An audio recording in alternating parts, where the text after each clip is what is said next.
আসসালামু আলাইকুম। আপনি কি জানেন প্রধানমন্ত্রী তারেক রহমানকে সর্বোচ্চ নিরাপত্তা কে দিচ্ছেন এবং কার নেতৃত্বে তারেক রহমানকে হাইয়েস্ট সিকিউরিটি প্রোটোকল দেয়া হচ্ছে? কে তারেক রহমানের এই নিরাপত্তা প্রধান? তো আপনারা অনেকেই হয়তো লক্ষ্য করেছেন, তারেক রহমান প্রধানমন্ত্রী হিসাবে শপথ নেওয়ার পর তার পাশে বেশ কয়েকজন খুবই সুঠামদেহী এবং স্যুট পরিহিত কিছু ব্যক্তি লক্ষ্য করা যায় এবং এনাদের মধ্যে এই ব্যক্তিকে দেখুন। তো ইনিই হলেন প্রধানমন্ত্রী তারেক রহমানের নিরাপত্তা প্রধান এবং তার পরিচয় হলো তিনি হলেন স্পেশাল সিকিউরিটি ফোর্স বা এসএসএফ এর মহাপরিচালক বা ডাইরেক্টর জেনারেল এবং তার নাম হলো মেজর জেনারেল মাহবুবুস সামাদ চৌধুরী এবং তিনি বাংলাদেশ সেনাবাহিনীতে কর্মরত 2 তারকা পদমর্যাদার মেজর জেনারেল র্যাঙ্কে দায়িত্ব পালন করছেন এবং বর্তমানে তিনি স্পেশাল সিকিউরিটি ফোর্স বা এসএসএফ এর প্রধান হিসাবে দায়িত্ব পালন করছেন। এই স্পেশাল সিকিউরিটি ফোর্স বা এসএসএফ এর কাজ হচ্ছে রাষ্ট্রের সবথেকে গুরুত্বপূর্ণ ব্যক্তি যেমন প্রধানমন্ত্রী, রাষ্ট্রপতি তাদেরকে সর্বোচ্চ নিরাপত্তা প্রদান করা এবং ছায়ার মতো তাদের পাশে সর্বদা থেকে তাদের সর্বোচ্চ নিরাপত্তা দেয়া। এর মাধ্যমে শত্রুপক্ষের কোনো আক্রমণ বা গুপ্ত হত্যা থেকে প্রধানমন্ত্রী বা রাষ্ট্রপতিকে নিরাপত্তা দেয়া। তো এযাবৎকালে এসএসএফ এর যতজন মহাপরিচালক এসেছেন আমার দৃষ্টিতে এই মেজর জেনারেল মাহবুবুস সামাদ চৌধুরী তিনি সব থেকে ফিজিক্যালি ফিট এবং হেলথ কনসিয়াস। তিনি বাংলাদেশ সেনাবাহিনীতে 25তম বিএমএ লং কোর্সের মাধ্যমে বাংলাদেশ সেনাবাহিনীতে কমিশন লাভ করেছিলেন এবং তিনি বাংলাদেশ সেনাবাহিনীতে খুবই দক্ষতার সাথে তার মেধার পরিচয় দিয়েছেন। এর পূর্বে তিনি বাংলাদেশ সেনাবাহিনীর একটা ব্রিগেড কমান্ডার এবং আর্মি ওয়ার গেম সেন্টারের কমান্ড্যান্ট হিসাবেও দায়িত্ব পালন করেছেন।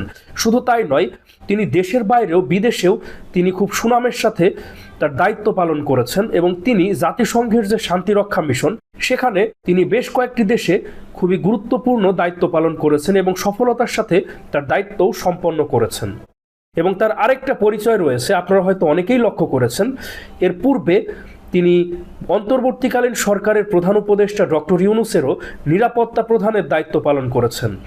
তিনি গত 2024 সালের 20 আগস্ট তিনি ব্রিগেডিয়ার জেনারেল থেকে মেজর জেনারেল পদে তাকে পদোন্নতি দেওয়া হয় এবং পদোন্নতি দিয়েই তাকে স্পেশাল সিকিউরিটি ফোর্স বা এসএসএফ এর প্রধান করা হয়। তিনি প্রায় 1.5 বছরের অধিক প্রধান উপদেষ্টা ডক্টর ইউনূসকে সফলভাবে নিরাপত্তা দান করেছেন আর বর্তমানে এই নবনির্বাচিত প্রধানমন্ত্রী তারেক রহমানকে তিনি নিরাপত্তা দিবেন। তারেক রহমানের এই নিরাপত্তা প্রধান মেজর জেনারেল মাহবুবুস সামাদ চৌধুরীর আরেকটা বিশেষ দিক রয়েছে, তিনি খুবই ভালো গল্ফ খেলতে পারেন এবং তিনি গল্ফ খেলার সাংগঠকের দায়িত্ব পালন করেছেন। এর পূর্বে তিনি বাংলাদেশ গল্ফ ফেডারেশনের সেক্রেটারি জেনারেলের দায়িত্ব পালন করেছেন আর ঢাকা ক্যান্টনমেন্টের অধীনে যে কুর্মিটোলা গল্ফ ক্লাব রয়েছে এই ক্লাবের তিনি ক্লাব ক্যাপ্টেনের দায়িত্ব পালন করেছেন এবং তিনি নিজেও খুবই ভালো গল্ফ খেলতে পারেন এবং তার নেতৃত্বে খুবই ভালো ভালো গল্ফারও বের হয়েছে বাংলাদেশ থেকে এবং তারা বিদেশের মাটিতেও ভালো গল্ফ খেলেছেন।